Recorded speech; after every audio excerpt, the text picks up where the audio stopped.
have to speak with you now with my new phonetic accent.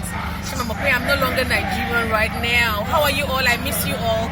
I read the chats. I don't really catch up. Nigeria right now. Show him. Nigeria right now. You are Nigerian to the core. Oh my goodness. You are not Nigerian right now. Who are you right now?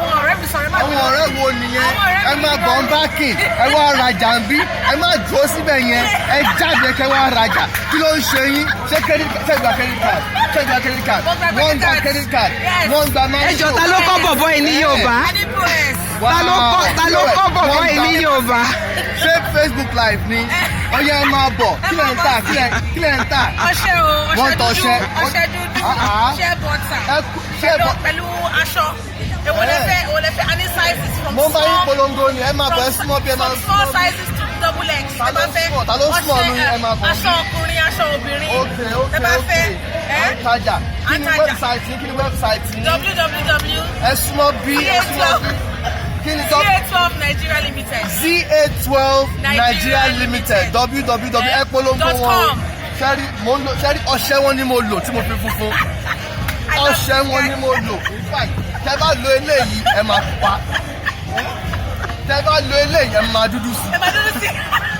Tẹ́ bá lo eléyìí ẹ wá funfun gbòò. Ẹ máa. Hello. Good morning, sir. Kikamoko Ibo. Good morning, ma. Kikamoko Ibo. Èdè òyìnbó kìí ṣe èdè bàbá mi. Òyìnbó mu tí bàbá mi mu àgbo. Adágún láṣẹ tí ẹ ó rọrùn. Good morning, sir. Kikamoko Ibo. Òyìnbó wọ trọ́sà, bàbá mi wọ kẹ̀mbẹ́. Ìwọ ńkọ́? Ṣó ti ráyè ẹ̀? Ó ló ń gbé yẹn o. Wo bí òyìnbó èdè Yorùbá bó ṣe fluent lẹ́nu ọmọ òyìnbó yé. Mo gbé mo fọ́ o, kí ló ń ṣẹlẹ̀ gangan ṣe ráyè wa? Ibẹ̀ lẹ ti máa rí ọ̀pọ̀lọpọ̀ àwọn èèyàn mi ọmọ Yorùbá àtàtà nídìí ìyá nídìí bàbá tí wọ́n tún fi orí ẹ̀ sọlẹ̀ sí orí ilẹ̀ Yorùbá yẹn ibẹ̀ ló ti dàgbà kó tó di pé travel tó bá sọ Yorùbá tó bá ti sọ Yorùbá àwọn kan ló máa fi ẹ́ ṣe yẹ̀yẹ́ wàá máa gbọ́ kó gbọ́ English kó lè sọ òyìnbó ẹlòmíì wàá tó máa bá sọ Yorùbá á máa sọ fún ẹ I understand but I cannot speak it. I don't know how to speak Yorùbá. Ọmọ Yorùbá paraku ìwọ tó lè gbọ́ Yorùbá eléyìí ṣé Yorùbá èkó náà pélé. Báwo ló ṣe wá fẹ́ gbọ́ èdè abínibí èdè díálẹ́tì ọmọ ibi tó ti wá ìlú ibi tó ti wá torí gbogbo ilẹ̀ Yorùbá pátápátá ló ní èdè wọn. Èdè tèkìtì ó yàtọ̀ sí tòǹdó ó yàtọ̀ sí tọ̀ṣun ó yàtọ̀ sí tọ̀yọ́ ọ̀yọ́ yàtọ̀ sí ìjẹ̀bú yàtọ̀ sí kwara ọlọ́run ló fi ká ẹwà kí ló dé àwa tó wá ní eléyìí kan èdè yìí tí à ń sọ tèmi náà sọ ètò wa unite gbogbo wa papọ̀ pátápátá. Ọmọ Yorùbá ilé ti yá ẹjá gbé nǹkan wa lárugẹ kí ló dé tó jẹ́ pé gbogbo nǹkan wa pátápátá la máa ń tanù tá máa lọ máa ṣojú kòkòrò sí nǹkan nǹkan táwa dẹ̀ ní ta jùnù ta tanù yẹn tá à ń fi ta rò pé ó tàbùkù wa ni ẹyọ táwa fẹ́ lọ àìjáàkì táwa tá à ń sáré àsápajúdé tá à ń kúrú tá à ń ga nítorí nǹkan nǹkan táwọn nǹkan tá à ń sá lọ bẹ̀ tá fẹ́ lọ àìjáàkì tá à ń kọ́pì tiwọn yẹn táwọn ò bá appreciate tiwọn báwo làwa ṣe fẹ́ sọ wípé a fẹ́ lọ kọ́pì bẹ́ẹ̀ dẹ̀ ní àwọn náà ọ̀pọ̀lọpọ̀ wọn ni wọ́n really appreciate èdè wa kọ́ṣọ̀ wa àìmọye nǹkan nípa Yorùbá tí ọ̀pọ̀lọpọ̀ orílẹ̀-èdè àwọn ẹ̀yà mìíràn tí wọ́n like wọ́n rí many beautiful things and those beautiful things òun ní ọ̀pọ̀lọpọ̀ ìwọ tó jọmọ Yorùbá àti èmi òun là ń bàjẹ́ tàǹtàǹ ṣé èèyàn tó tẹ̀ ń sọ pé òun ò gbọ́ Yorùbá ọmọ Ọ̀yọ́ ló máa ní pé kó wá sọ èdè Ọ̀yọ́ àbí ilé tó máa lówó gbọ́ Yorùbá tó jọmọ Oǹdó náà máa ní kó wá sọ̀ǹdó ara yín lẹ̀ ń ṣe tí mọ̀ kankan ilé báyìí láti kẹ́ṣọ́ ròde bóyá ò tí gbọ́ àwọn starvation. Ó ní ìkọ̀kọ̀ tí mo tún discover nígbà tí mo ń ṣe àwọn findings mi lọ mo fẹ́ kí ìwà tèmi ká jọ gbọ́ kó o lè mọ iyì ìran tó o ti wá wípé Yorùbá we are specially created àti wà uniquely unique jù kí ló dé ẹ jẹ́ ká bẹ̀rẹ̀ sí ní pọ́nra wa lé, ẹ jẹ́ á pọ́n èdè wa lé, ẹ jẹ́ á pọ́n orúkọ wa lé, ẹ jẹ́ á pọ́n oríkì wa lé, ẹ jẹ́ á pọ́n àṣà wa lé. Kò síbi tó dàbí ilé léyé ń ké o, kò má síbi tèmi fẹ́ ju bí tàbí mi.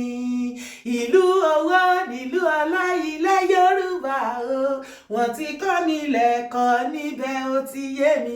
Àbí bẹ́ẹ̀ kọ́ ní o ti kọ́kọ́ kí náà ti kọ́kọ́ kọ́ ẹ bọ́n ṣe ń kúnlẹ̀ bó bá jóbìnrin, àbí bẹ́ẹ̀ kọ́ náà ti kọ́kọ́ kí ẹ bọ́n ṣe ń dọ̀bálẹ̀ bó bá jọkùnrin, àbí bẹ́ẹ̀ kọ́ náà ti kọ́kọ́ kí ẹ bí a ti ń hùwà bá a ti ń ṣe láwùjọ. Tàbá wá dé ìlú òyìnbó tán, à á sàpò ìyàkọ́, à á fi àparí ìṣọ́, à á máa fi ránṣẹ́ sílé, à á mú ìwà wa, à á fẹ́ sọ pé a fẹ́ dó òyìnbó gọ́gọ́gọ́gọ́, a fẹ́ máa ṣe bí òyìnbó.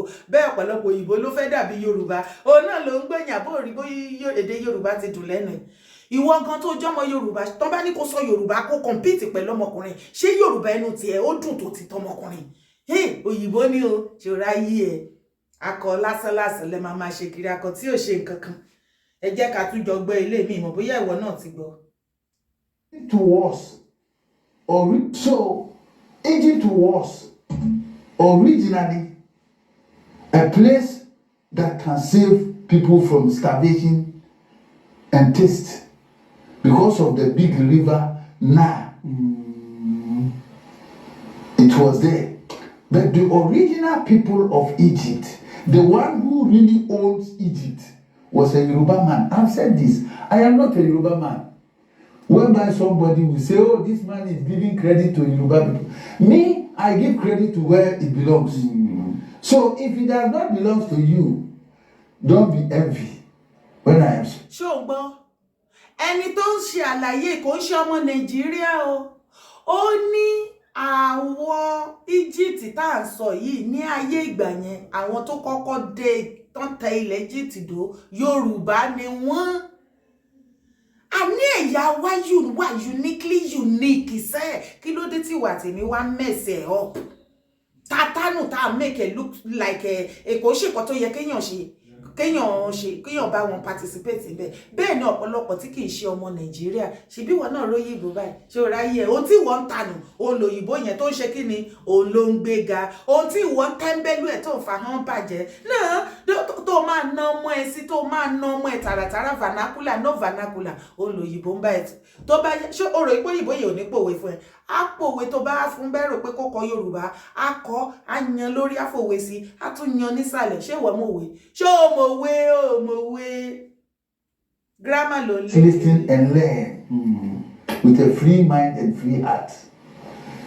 The man who went and put his village on that place that is called Egypt today was originally called Kemi. That is why some people have corrupted it to Kemis. So everybody wake up is going to Kemis village, Kemis land. And that man was really a mysterious man with the powers. I'm saying this, and I'll later show you where the ó ní ẹni tó kọ́kọ́ gbé village kalẹ̀ ní Egypt, ẹni yẹn ń jẹ́ Kemi. Tó bá wá ń gbọ́ pé I'm going to Kemis village ní Egypt lónìí, wọ́n padà yí mọ́ wọn lọ́wọ́ ni tán fi Kemis sí, tán fi sí lẹ́yìn, but it was originated Kemi. Olúwakẹ́mi ṣèdédé Yorùbá ni Olúwakẹ́mi tán. Kemi orúkọ ọmọ Yorùbá ni. Yorùbá ló kọ́kọ́ tẹ̀gbẹ̀dó according to ó dé sọ wípé ẹni yẹn alágbára tí àwọn èèyàn ò mọ irú ìṣẹ̀dá agbára tó ní.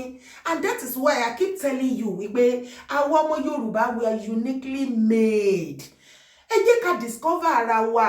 Ẹ má jẹ́ kó yìnbó tún wá gba gbogbo kìíní lọ́wọ́ wa. Tó bá tún ti gbà lọ́wọ́ wa, tó wá modernize it to their own way. Ìwọ àtèmi á tún bẹ̀rẹ̀ sí ní sínwín tẹ̀lé láì mọ̀ wípé nǹkan táwa gan jọ ní.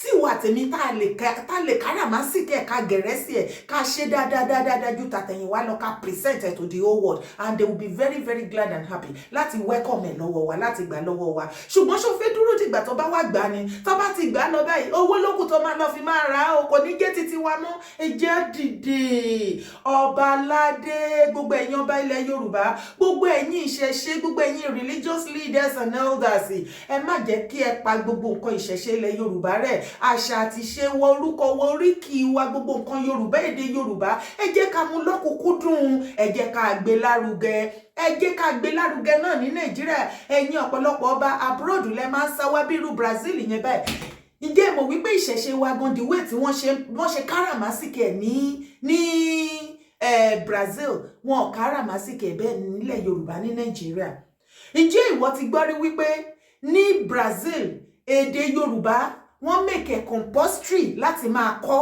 àti máa sọ ní school wọn ẹ jọ̀ọ́ ní Nàìjíríà of today nílẹ̀ Yorùbá English náà compulsory ṣé àwa lè yí padà ni kí ló dé tí wọ́n bá ń ṣe àwọn ọdún ìṣẹ̀ṣe tí wọ́n ṣọdún eégún tó ń ṣe oríṣiríṣi nǹkan ní Brazil ìwọ náà lọ wò náà lọ sórí Google lọ wo many video lọ wo everything the way tó ṣe ń promote èdè Yorùbá àṣà Yorùbá àti everything àwa tá jẹ́ Yorùbá tá wà Nàìjíríà a promote 1% bẹ́ẹ̀ kí ló dé ọ̀pọ̀lọpọ̀ ọba ní Nàìjíríà báyìí Brazil náà máa tó bá lọ sí Brazil ẹ wá wo bí àwọn Brazilian àwọn Yorùbá tó wà Brazil bó ṣe máa ń kára bó ṣe máa ń gbé àwọn ọba wa kẹ̀kẹ̀kẹ̀kẹ̀ báyìí bó ṣe máa ń kẹ́ wọn tó máa ń gé wọn máa ń rí wọn bí òrìṣà ni yet ìwọ rèé èmi rèé ìgbà tó jẹ́ pé àwọn ọba gan ìgbà tó jẹ́ pé ilé wọn ò ṣe lé dáadáa ọba ṣe ni wọ́n fi ipò yẹn wọ́n dẹ̀ fi ń fẹlá wọ́n fi ẹ̀ríṣì pọ́kẹ́tì ara wọn wọ́n fi ń kó property jọ wọ́n fi ń kó ìyàwó jọ wọ́n ti neglect àṣà àfẹ́lẹ́ tán bá fẹ́ fi ṣe pé ọdún kìíní kan tó bá fẹ́ fi ẹ̀ǹbẹ́ sún owó